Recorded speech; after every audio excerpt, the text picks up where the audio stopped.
So Shavua Tov, Boker Tov, as we prepare for another special week.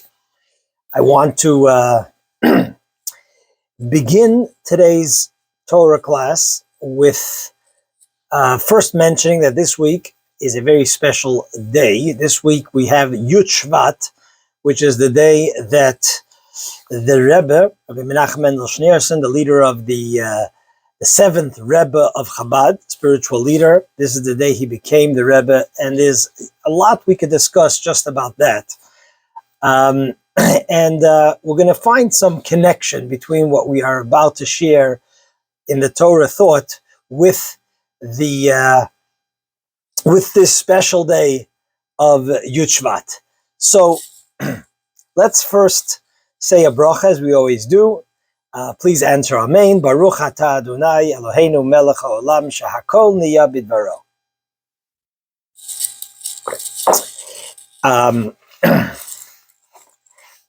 I don't have change with me right now with regards to tzedakah, but you could do the mitzvah, and I will also later do the mitzvah of giving tzedakah. So, in this week's Torah portion, we continue, and it continues and then culminates with the apex is that what we reach over here is the Jews going out of Mitzrayim, going out of Egypt. And in doing so, the Torah teaches us and tells us the last 3 of the 10 plagues. Today, we will focus specifically on the plague of darkness. We all know, we do the Seder, and one of the plagues is Makat Choshech. Now here I want to read from the Parsha. The Torah tells us specifically Makat Choshech, and here I'm reading. Lo ra'u it. So it says, Vayet Moshe et yadol hashamayim. Moshe went ahead, and he sort of turned his hand to heaven. Vayihi Choshech afelo. There was like a double strong darkness. B'chol eretz Mitzrayim shloshes yamim. For 3 days there was darkness. Lo ro ish et achiv v'lo kamu ish mitachtav shloshet yamim. One did not see his brother and could not even move for 3 days. L'chol b'nei Yisrael, however, to all the Jewish people, the children of Israel, haya or b'moshvatam, there was light in their dwellings. Now, like everything in the Torah, there's so many commentaries, and it can be sort of taken apart. So let's do a little bit of that. Now, on a somewhat homiletic understanding, Leiro ish et achiv, one did not see their brother. This in itself is a lesson. Darkness, the fact that you do not see your brother, the fact that you only see yourself in itself is a plague of darkness. Light, true light, and happiness and brightness is when you don't only see yourself, but you truly are able to see someone else and their needs. So lo ra'u eshet achiv v'lo kamish, they did not see their brother. That is how the Torah chooses to define darkness. Again, simply, straightforwardly, is they just couldn't see. But there's a lot of ways to describe that it is dark. Interesting and a message in how Torah describes this lo ra'u eshet achiv. Now, more specifically, I will focus on the end of the verse. The end of the verse, it says, L'chol b'nei Yisrael, however, to the children of Israel, haya or b'moshvatam, there was light in their dwellings. So, let's look at Rashi, as we do often. Rashi, over here, tells us the following. Rashi says, Reb Shlomo Yitzchaki, the famous French commentary, the most famous commentary on the Parsha, Rashi tells us like this: V'lama haya hevi aleim choshech. Why did God bring the plague of darkness? So he says, Shahayu b'Yisrael, there was amongst the Israelites, ba'ota hadar rishayim, that were wicked, v'lo hayarotzim lotzet, and they did not want to leave Egypt. They died during this plague of darkness. The Mitzrim should not see their downfall. Then the Ode, and then he says another explanation. Rashi brings, Shechipsu Yisrael, the Jews went ahead and they searched and they looked for Veroet Keleim, they saw the Egyptian possessions and so on. Ukashiyotzu, when they went out of Egypt, and they asked from them to be able to take some of their possessions, as God commanded them that when you leave Egypt, you should go ahead and ask the Egyptians for stuff. So in that case, the Egyptian would say, "Ein biyadena klum," we don't have it. And at that point, says Rashi, Amrullah, they would say to them, "Aniri," what do you mean you don't have it? I saw it at the time of darkness. In other words, it is so the reason why I bring this Rashi is for the following discussion. When it says in the verse, Ulachol b'nei Yisrael haya or b'moshvatam, that for the Jewish or the children of Israel there was light in their dwellings. So here, the word "in their dwellings" can be understood in two ways. It could be understood, or can be understood as we find with some of the other plagues, where the Torah tells us that the plague only struck the Egyptians and not the children of Israel, the Bnei Yisrael, or the Torah says specifically that in the land of Goshen, where the Torah tells us the Jews lived, there was no striking or impact of the plague. But here the Torah says that it was light, b'moshvatam, in their dwellings. And as I mentioned, it could be understood in two ways. It was light in their dwellings, can mean the dwellings of the Israelites, the Bnei Yisrael, or it could mean it was light for the Israelites in their dwellings, in the Egyptian dwellings. And we find both these explanations given, that miraculously, number one, even though it was dark in the entire Egypt, it was not dark for the Jews in Goshen. And we also find the explanation that wherever, and this is what Rashi alludes to, that wherever wherever a Jew went, wherever an Israelite went, in the Egyptian even dwelling, they had light. There was still light, and they can see. Darkness did not impact them wherever they went. Now, the straightforward meaning of Chol B'nei Yisrael haya or b'moshvatam, there was light, means in Goshen, where the Jews lived. But also, commentaries based on the Medrash and what Rashi brings tell us that there was even a greater miracle, that the Jews almost had like their flashlight, that wherever they went, even within the darkness of where the plague was affecting and was impacting, there was light for the Bnei Yisrael, for the children of Israel, for the Jewish people. Now, let's take this a little deeper.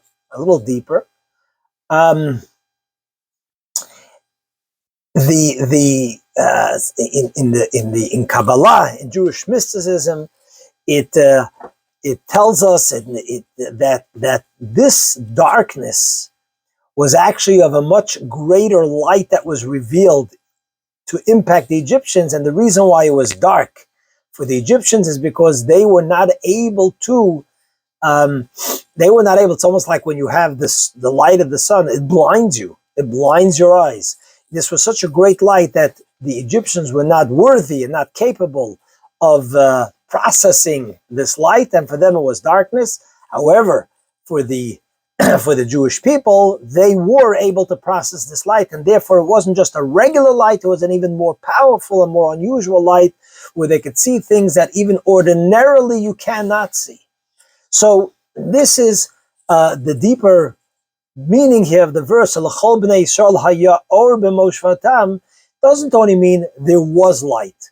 It was this very darkness was light, and it was an exceptional light. And this is even something great and a greater miracle, and even a lesson that sometimes what to one appears dark because, unfortunately, either they weren't conditioned or because they are blind to be able to recognize and see a light. He doesn't see the light. For someone else who does have that humility, that refinement, that sensitivity, not only is it not darkness, it becomes even a greater light. What could be a plague for one could be the greatest blessing and an inspiration to someone else.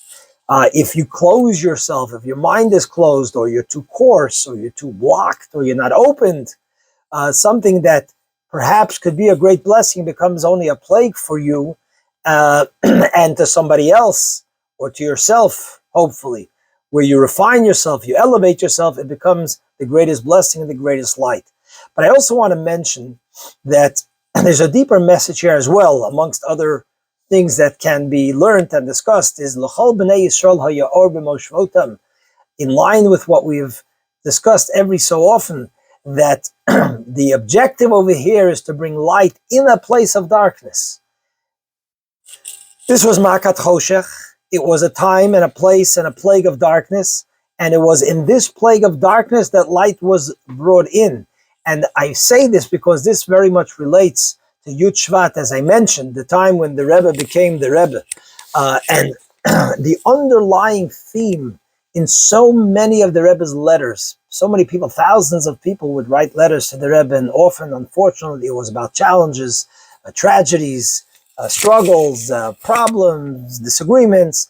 And there was always, so that's an element of darkness, personal darkness, communal darkness.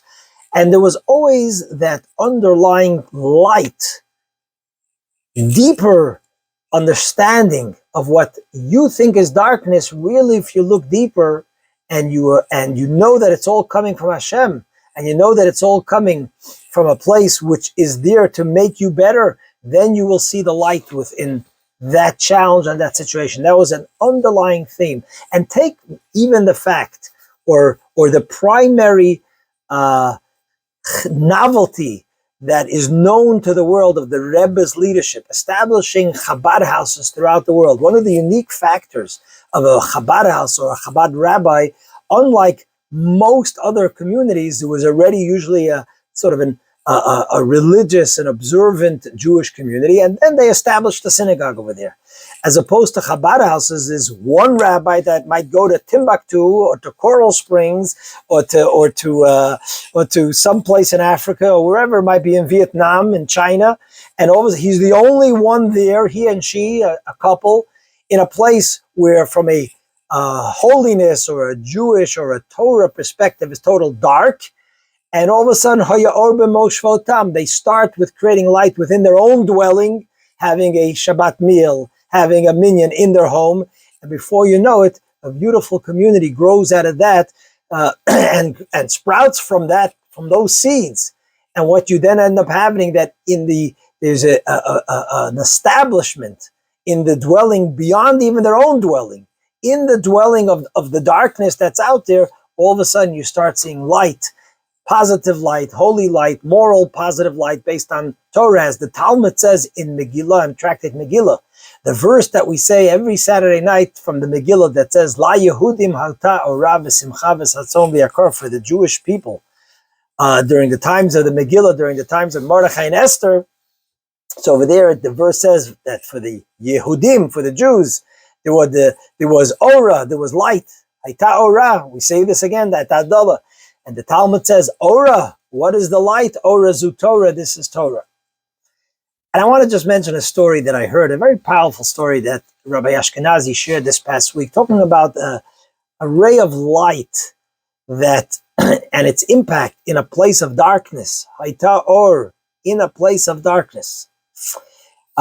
It's, and I want to again underscore, to the best of my knowledge, only at 3 of the plagues out of the 10 does the Torah say that the plagues did not affect the Jewish nation. But the way the Torah says it over here, by the plague of Choshech, is somewhat unique. It's almost like the Torah is telling us this point. It's not only telling us that the plague did not affect the Bnei Yisrael. Because for that, if you look earlier on by Barad, by the Makkah of the hail, over there it says that in the land of Goshen there was no hail. The language in the Torah's language is precise. The language the Torah uses over here is there was darkness and they did not see each other, but there was light for the Jews in their Moshvatam, its own in their dwelling.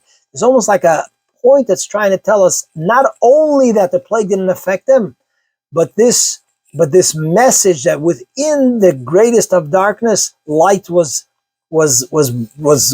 present and was brought about, and not only in a passive way, but that we have to create and bring forth that light. It's, in other words, it's not only a lack of darkness, it's a positivity of presence of light. Haya or, not only lo haya choshech. By the other makot, it says the makkah did not affect. There was no barad, there was no hail. Here it says not, and the choshech did not affect the Goshen. It says haya or, there was light, a positivity of light. So Rabbi Ashkenazi shared a powerful story. There's a author, his name was Moshe Prager, and he recorded he made a book, wrote a book, he recorded stories heroic stories during the Holocaust. And he shares the following story. He says there was a group of Bet Yaakov. Bet Yaakov is a known girls' school, and girls' Jewish school. And they ended up, this is during the war years, World War II, they ended up in one of the concentration camps. They were a group of girls from Poland. I'm not sure which city. They ended up in a concentration camp. And they were they had to do labor many hours of the day. And their job was to sew uniforms for the German army. And they were fed almost nothing, woken up really early, and they were, of course, emaciated. And at the end of the day, they were given some sort of soup made from potato peels. They would cook some potato peels, a little soup, and that basically is what kept them alive, barely. And they relate one time one day, as they're doing their work, one of the girls collapsed mid, just from being so emaciated and so, as we say in Yiddish, so weakened. She collapsed, and the friends wanted to immediately jump up, rush to her aid, but the German supervisor shouted out an order that nobody should stop their work. You guys have to continue to work. And this poor girl lay there between life and death for quite a number of hours. Finally, the day's work ended, and they carried their friend. The friends carried their collapsed friend, who still had some life in her. They carried her back to the barracks, and the soup was served.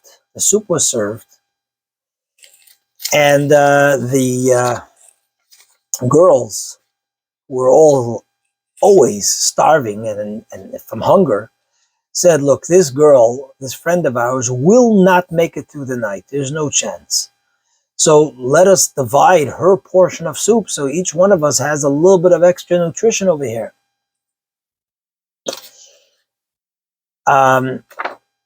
So one of the girls got up and said, this is not who we are. This is not what they taught us at Bet Yaakov. At Beis Yaakov, they taught us that we care for each other.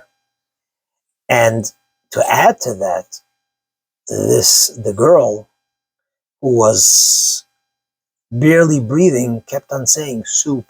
It was so sort of ingrained in her and in her body to have that bisala, that little bit of soup. So the friend got up and said, this is not who we are. As Beis Yaakov girls, we were taught we are there for each other. And if we take this little bit of soup, no matter how much it will sustain this friend of ours, even if maybe just for a couple more hours, we will maybe have gotten some more nutrition, but we will perhaps be alive physically, but morally, spiritually, psychologically, we will have killed ourselves. And she said this with conviction and compassion, and the friends listened to her.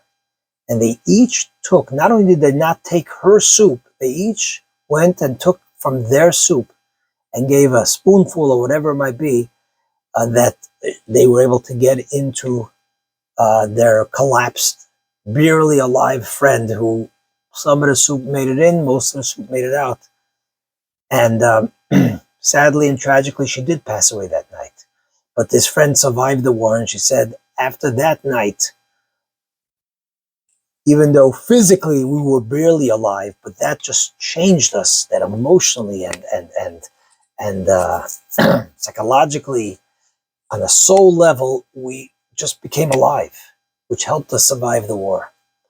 So this is Or B'Choshech. This is light. L'Bechol B'nei Yisrael haya Or. There was light, B'Mosh Votam, in their dwellings. This is the light that sustains us. This is the light that sustains us in the tzoros, in the challenges on a personal level, on a communal level, until we will merit, as the prophet says, that in the days of Mashiach, we will merit the ultimate and greatest of lights. In fact, it's the first thing God created. It says in the Torah, Vayehi Or, and there was light. And at that point, when the beginning of creation, light was not yet needed. And therefore, the Medrash tells us that God hid this greater light that he created immediately upon creation. The first thing he created was light. He hid it for La'atid Lavo, for the Messianic era, which our prophets have so much spoken about. So may we merit, first, that we ourselves should spread just Nochabisla light. Nochabisla light, a little more light in a place of darkness, in a place of challenge, in a place beyond ourselves, for those around us. The light of Torah, the light of holiness.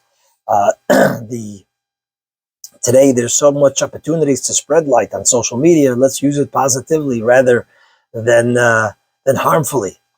And in that merit, we will merit the coming of Mashiach, when Valayich Yizrach Hashem, upon you, God will shine forth, and upon the entire world, with the light of holiness, the light of godliness, speedily in our days have a wonderful and fantastic and filled with light and blessing week.